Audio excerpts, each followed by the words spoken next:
আসসালামু আলাইকুম, আশা করি সবাই ভালো আছেন। আজকে আমি আপনাদের দ্য ট্রাঙ্ক কোরিয়ান সিরিজ এর এক্সপ্লেনেশন নিয়ে উপস্থিত হয়েছি। এই সিরিজের মোট 4টি পর্ব প্রকাশিত হয়েছে। 4টি পর্বরই আলাদা আলাদা এক্সপ্লেনেশন আমি এই চ্যানেলে প্রদান করব। যারা অ্যাকচুয়ালি কোরিয়ান ভাষা বুঝেন না তাদের জন্য এই এক্সপ্লেনেশনটি। আশা করি আপনারা আমার এই ভিডিওর মাধ্যমে সম্পূর্ণ সিরিজটির ধারণা পাবেন। সিরিজটি যদি কেউ দেখতে চান তাহলে ভিডিওর যে কোনো অংশে আমি এর লিঙ্ক দিয়ে দেব, আপনারা কালেক্ট করে নেবেন। সিরিজের প্রথমে স্ক্রিনে দেখা যায় একটি ট্রাঙ্ককে পানিতে ছেড়ে দেওয়া হয় এবং এটি ধীরে ধীরে নিচের দিকে নেমে যাচ্ছে। এরপর একটি ইন্ট্রো হয় এবং হসপিটালে একজনকে বেডে শুয়ে থাকতে দেখা যায়। তার পাশে ডক্টর এবং একটি মেয়ে বসে আছে। মেয়েটি সেই ছেলেটির হাত ধরে আছে। সে হাতের ইশারায় মেয়েটিকে ছেলেটির মুখের কাছে আসতে বলে।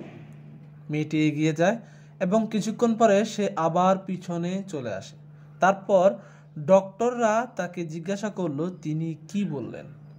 ওই মেয়েটি তাদেরকে জানায় তিনি আমাকে বলেছেন তার সাথে থাকার জন্য শুকরিয়া, এবং তখনই সেই ছেলেটি মারা যায়। ডক্টর এই কথাটি সেই মেয়েটিকে জানায়। মেয়েটি ডক্টরকে বললেন 3:10। এই সময়টি এই মেয়েটি কেন বলেছেন সেটা এখনো ক্লিয়ার না এই প্রথম পর্বে। তার এই সময়টি নির্ধারিত করে দেওয়ার বিপরীতে ডক্টর একটা আপত্তি জানায়, কিন্তু এই মেয়েটি তিনাকে বললেন আমি যেটা বলেছি সেটা করুন। মেয়েটি ডক্টরদের একটি কার্ড দিয়ে বললেন তার পরিবারের সাথে যোগাযোগ করে তাদের কাছে তাকে হস্তান্তর করবেন।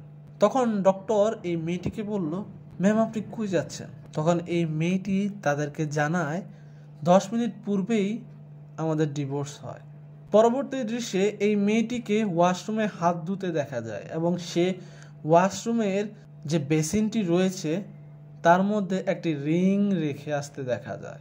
অতঃপর স্ক্রিন শিফট হয় এবং এই মেয়েটিকেই একটি লেকের মধ্যে ছোট একটি নৌকো চালাতে দেখা যায়। ঠিক তখনই তার ফোনে একটি মেসেজ আছে। তারপর অন্য একটি স্ক্রিনে শিফট হয়, সেখানে এই মেয়েটি একটি অফিসিয়াল ড্রেস পরে একটি কক্ষে প্রবেশ করতে দেখা যায়, যেখানে তিনি একজন মহিলার সাথে সাক্ষাৎ করেন এবং ওই মহিলাটি তাকে বলল তোমার বিয়ের কি অবস্থা, তোমার কি বিয়ের জন্য ছুটির প্রয়োজন নেই? তখন এই মেয়েটি বলল আমি এখন এই নিয়ে ভাবছি না। মহিলাটি বলল ওকে ফাইন। মহিলাটি উঠে গিয়ে একটি ছবি আনলেন এবং এই ছবিটি এই মেয়েটির হাতে দিতে দিতে বললেন এটা যদিও তোমার সাথে ঠিক ম্যাচ হচ্ছে না, ছেলের পূর্বের বিবাহ বিচ্ছেদ হয়ে গিয়েছিল। এখান দিয়ে বলে দেই এই মেয়েটির নাম হচ্ছে দো। তখন সে এই ছবিটি হাতে নিয়ে দেখে এবং স্ক্রিন শিফট হয়ে যায়, যেখানে দুজন ব্যক্তির কথা বলতে শোনা যায়। अरे वैसे भी वो आजकल नशे में ही रहता है। क्या पता इन्हें कहीं खींच रहा हूँ। साला नशेड़ी कहीं का। अब समझ में आया क्या? साले का डिवोर्स नशे की वजह से ही हुआ होगा, है ना? मुझे कैसे पता होगा? अरे मुझे मालूम है तुझे सब पता होता है। बोला ना नहीं पता। अरे बोला डिवोर्स क्यों हुआ था? अरे चुप बैठने। পরবর্তী স্ক্রিনে একটি ছেলেকে একটি ক্লাবের কোনো একটি জায়গায় বসে থাকতে দেখা যায়। তার হাতে কিছু স্লিপিং পিল দেখা যায় এবং সে এগুলো খেয়ে নেয়। অতঃপর সে বেরিয়ে পড়ে এবং সে এই স্লিপিং পিল খাওয়ার জন্য তার মাথাটি অদ্ভুত একটা অনুভূতি অনুভব করে, যার কারণে সে তার মাথার উপরে থাকা ঝাড়বাতিটি দেখতে পায় তার দিকে ছুটে আসছে তীরের মতো করে।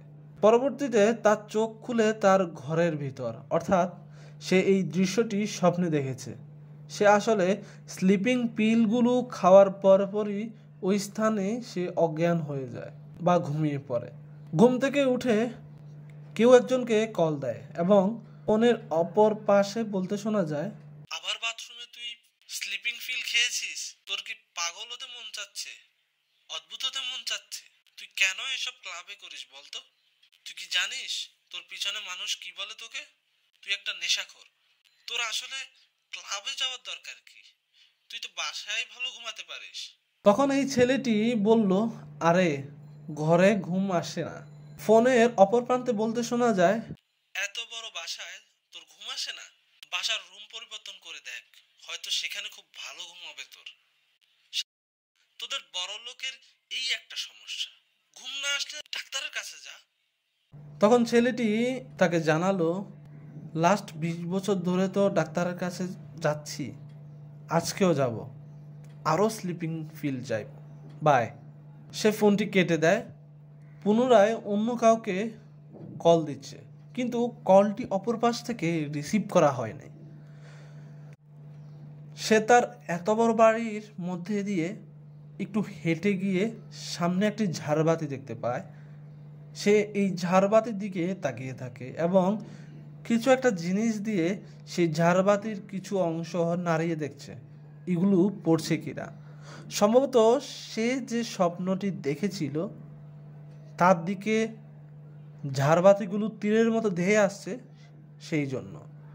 ঠিক তখনই তার ফোনে একটি কল আসে এবং অপর প্রান্তে একজন মহিলা কলটা রিসিভ করে, অর্থাৎ একজন মহিলা তাকে কলটা দেয়। ছেলেটি তাকে বলল, ঝাড়বাতিটি এখান থেকে সরিয়ে ফেলতে হবে। তখন অপর প্রান্তে মহিলাটি তাকে বলল, এটি কেন সরাবে? এটা তোমার বাবার আমানত। তখন এই ছেলেটি বলল, এই জন্যই তো এটি সরাতে বলছি।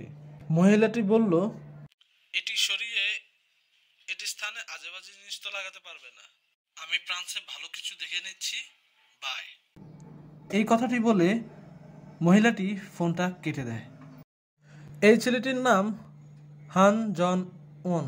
পরবর্তী দৃশ্যে সে গাড়ি নিয়ে বের হয়ে যায় এবং ঠিক সেই সময় আমরা পূর্বে যে মেয়েটিকে দেখেছি যার নাম দো, সে এই ছেলের বাড়িতে প্রবেশ করে একটি ট্রাঙ্ক নিয়ে, যারা একে অপরকে ক্রস করেছিল রাস্তার মধ্যে।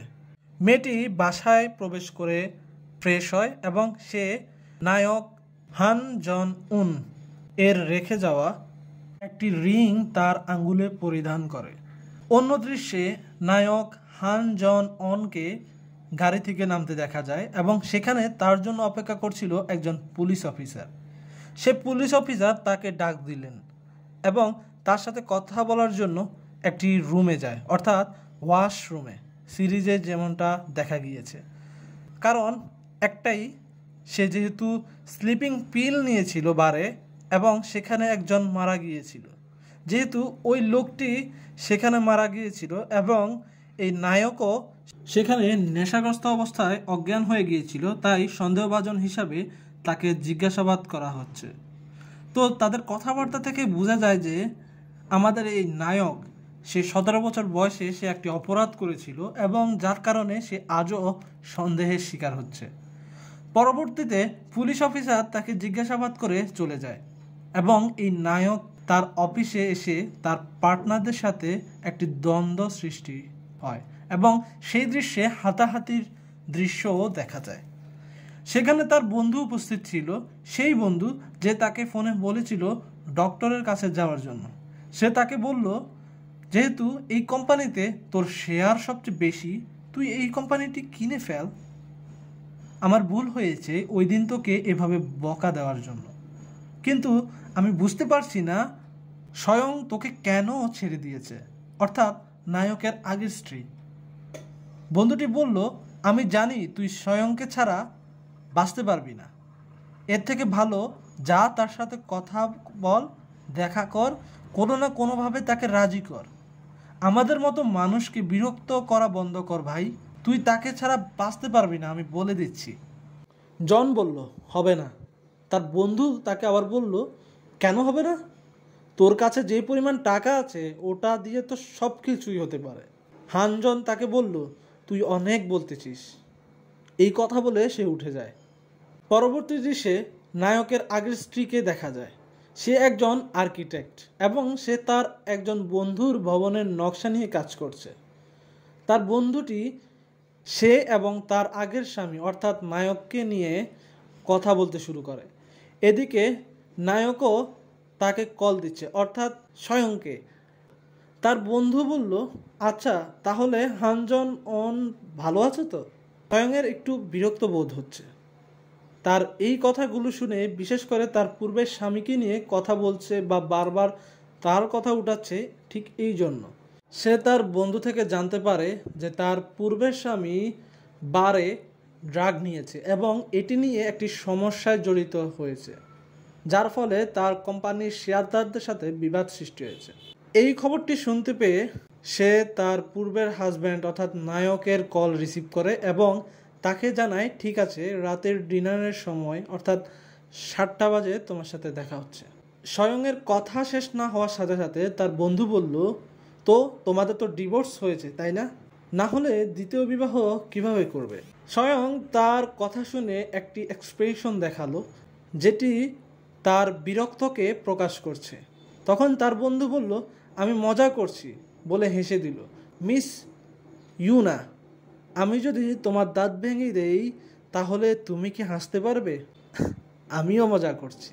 তার বিয়ে, এই জন্য আমি তার সাথে দেখা করতে যাচ্ছি। অতএব এই ব্যাপারে মাথা ঘামানো বন্ধ করো।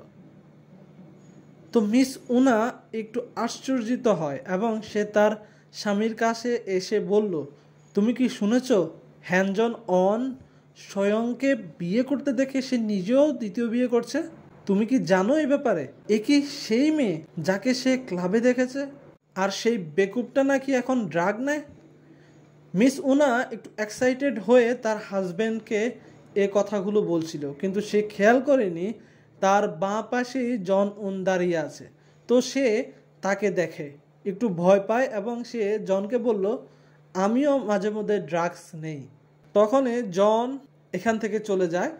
পরবর্তী দৃশ্য দেখা যায়, জন রেস্টুরেন্টে অপেক্ষা করছে তার প্রথম স্ত্রীর জন্য, তাকে কনভিন্স করার জন্য, কিন্তু সে সেখানে তাকে কনভিন্স করতে পারেনি। সেখানে তাদের দেখা যায় কোনো একটি কন্ট্রাক্ট নিয়ে কথা বলতে, যেটা এই পর্বে এখনও ক্লিয়ার হয়নি। তাদের কথোপকথনের মাঝে কোনো একজনকে হসপিটালের মধ্যে ইমার্জেন্সি বিভাগে নিয়ে যেতে দেখা যায়। সেটারও কোনো ক্লু প্রথম পর্বে পাওয়া যায়নি। তো স্বয়ং এর ফোনে একটি মেসেজ আসে এবং সে জনকে জানায়, আমার হাজব্যান্ড চলে এসেছে, আমাকে এখন যেতে হবে, এবং সে বেরিয়ে পড়ে। জন তাকে ফলো করে। সে দেখতে পায় স্বয়ং এবং তার নতুন হাজব্যান্ড তারা বাড়ির ভেতর ঢুকছে। জন এবং তার প্রথম পক্ষের স্ত্রী স্বয়ং দেখা করেছিল রেস্টুরেন্টে। তখন জন তাকে একটি রিং গিফট করেছিল, সেটি সে গাড়িতে রেখে যায়। জন তাকে অর্থাৎ স্বয়ংকে কল করে, কিন্তু সে কলটি ধরেনি কোনো একটি কারণে। আপনারা যদি দেখেন তাহলে বুঝতে পারবেন কি কারণে কলটি ধরেনি। জন একটু বদমেজাজি টাইপের হওয়াতে সে তার গাড়ি থেকে একটি বোতল নিয়ে স্বয়ংয়ের হাজব্যান্ডের গাড়ি ছিল তার গ্লাস ভেঙে সেই রিং বক্সটি নেওয়ার চেষ্টা করে। যেহেতু সে গাড়ির গ্লাস ভেঙেছে, তাই তখন গাড়িটি সিগন্যাল দিচ্ছিল এবং নিকটে থাকা পুলিশ তাকে পুলিশ স্টেশনে নিয়ে আসে। ঠিক সেখানেই যে মেয়েটাকে আমরা প্রথমে দেখেছিলাম তাকে পুলিশ স্টেশনে দেখা যায়। সে অ্যাকচুয়ালি গিয়েছিল জনকে ছাড়িয়ে আনতে। এখানে সবচেয়ে ইন্টারেস্টিং বিষয় হচ্ছে তারা একে অপরকে চিনে না, শুধুমাত্র ছবিতে দেখেছিল। যেহেতু তার আগের স্ত্রীর সাথে কথা বলার সময় আমরা জানতে পেরেছি কোনো একটি কন্ট্রাক্ট চলতেছে। পুলিশকে জানায়, জন আমার হাজব্যান্ড, আমি তাকে ছাড়িয়ে নিতে এসেছি। যেহেতু তার আগের স্ত্রী স্বয়ং পুলিশকে জানায়, আমরা তাকে দিয়েছিলাম গ্লাস ভেঙে একটি জিনিস নেওয়ার জন্য, যেহেতু আমরা গাড়ির চাবি হারিয়ে ফেলেছিলাম। তখন স্ক্রিন শিফট হয়ে লেকের পাশে একটি ছোট বাড়িতে নিয়ে যাওয়া হয়, যেখানে দেখা যাচ্ছে পুলিশ অফিসাররা তদন্ত করছে, অর্থাৎ এখানে কোনো একটি অপরাধ সংঘটিত হয়েছে পরিকল্পিতভাবে। সেখানে পুলিশ অফিসার একটি লিমিটেড এডিশন ট্রাঙ্ক দেখতে পায়, যার মূল্য 50 মিলিয়ন 2 লক্ষ টাকা, এবং কোম্পানি এইরকম মোট 3টি ট্রাঙ্ক তৈরি করেছিলেন। অফিসার তার অধীনস্থ কর্মকর্তাদের এই ট্রাঙ্কের ব্যাপারে খবর নিতে বলেন, আর সেই জন্য ট্রাঙ্কটি তারা নিয়ে যায়।